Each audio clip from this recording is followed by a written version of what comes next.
olioz egina dena, 2 metroko neurrikoa, eta lientzuan egina direnak. Maite ditut bi arnastea, ze uste dut aukera desberdinak ematen dizkiala, mugitzerako, lan egiterako momentuan. Eta gero, hori da alde teknikoa errango genuen, eta gero ere bada beste arlo bat, pixkat non ikusten aldiren bi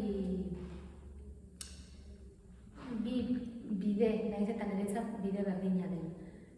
Nun batean margoak handitzez itxiagoak diren, beteagoak, materia gehiokin, eta beste batzuk arnaz gehiago. Batzuetan badire lan batzuk, banituzkenak espazioak inguruan, espazio garbia, ze uste dut erran behartzena errana dela, ez duela margoa gehiago irabaziko, gehiago lantzeagatik, eta adibidez, han bada beste bat, hori oleoa da, lientzoan ere bai, han fondoan den urdin hori, non askoz itxiagoa den.